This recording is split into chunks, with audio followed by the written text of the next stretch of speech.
So is the DJI Pocket 3 worth it in 2026?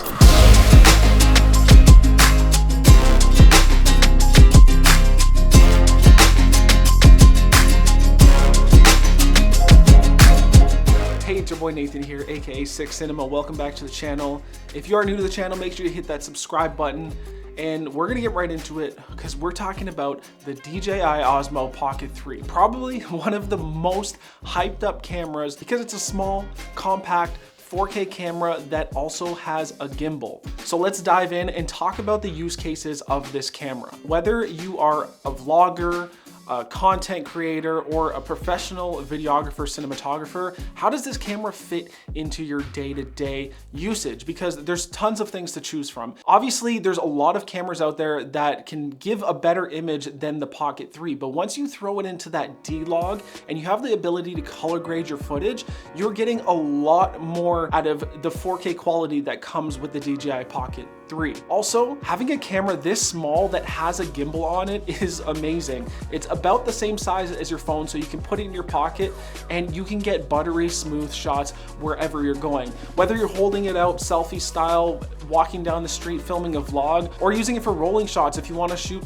cars. There's so many uses for a camera this small that has a gimbal. You don't have to go and buy a DJI RS gimbal and set up a camera on it and learn how to balance it. This camera is all in one and is very easy to use. Another great thing about the Pocket 3 is you can shoot landscape and portrait. So if you want to just shoot for social media or for your stories, just keep it in that portrait mode. If you want to go and shoot horizontal in that landscape mode, all you have to do is flip the screen and it automatically switches over to landscape, giving you that wider image. And then more room to play with framing your shots in different ways. So you're not just working with that portrait framing. So if you want to utilize this for more cinematic purposes and you're going to dial in your settings manually, then I would suggest to get some ND filters. The ones that I purchased are from K&F, and I got the variable ND because then it allows me to change the ND in certain situations. Say the sun comes out of nowhere from behind the clouds, I can just adjust the ND instead of changing the settings within the camera. So then I can keep my shutter speed where it needs to be and the ISO pretty low so you can get the best image quality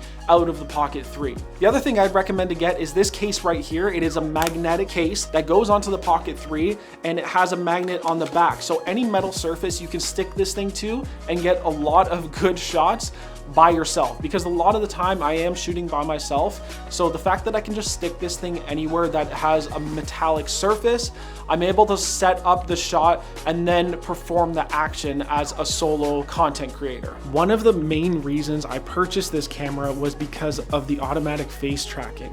The fact that you can just place the camera down and have it track your face, now you're able to get moving shots instead of just stationary tripod shots. And because I'm typically shooting alone majority of the time, a lot of the stuff that I do is on a tripod. So now that I have the capability of face tracking, I can get moving shots, which just makes things so much better because there's a lot more dynamic movement into the things that I'm filming. So there are a lot of pros to this camera, but there are a couple cons. Because the camera is a little bit older now, the sensor is not up to date with everything else there on the market. I find shooting at night with the Pocket 3 is not great unless you have a lot of light coming into the sensor. Especially when you compare it to phones like the iPhone 17 Pro and the RAW capabilities now, the DJI Pocket 3 kind of falls flat on those low light situations. So I typically just use it during the day because that's when I do a lot of my shooting anyway, and I wouldn't really bring it into a low light situation, but that's definitely a negative if you're thinking about buying the Pocket 3 and you want to use it in low light situations. So who is this camera for? Personally, I think anybody would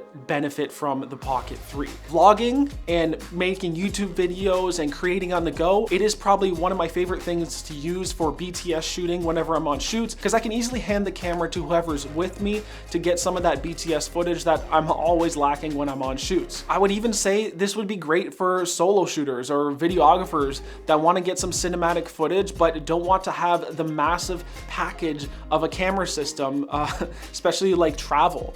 Travel cinematography is great with the Pocket 3. I've seen so many situations that people are using the Pocket 3 when it comes to travel, and some of the cinematic footage that you can get out of this camera looks amazing. Obviously, the landscapes that they're showcasing are amazing to begin with, But again, if you can utilize that D-Log footage and you know how to color grade and you can make the image pop, I think you can get a lot of cinematic footage. And that just goes to show you, it isn't always about the equipment that you're using, it's how you utilize the equipment. And there are creators that I follow like Adrian Purr that uses the DJI Pocket 3 and lives by it and swears by it. And he just dialed in his color grade to make it look good. So if big creators like him are utilizing this camera, you know that it is something that you definitely need in your pocket.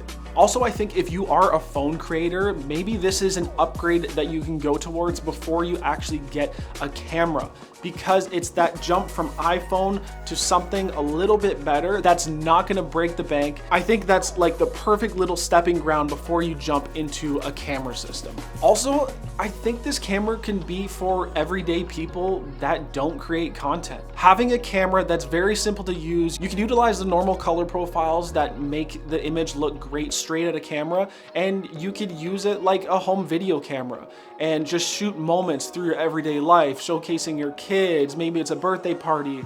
This camera is very simple to use for everybody, and I think there are so many use cases besides content creators and videographers.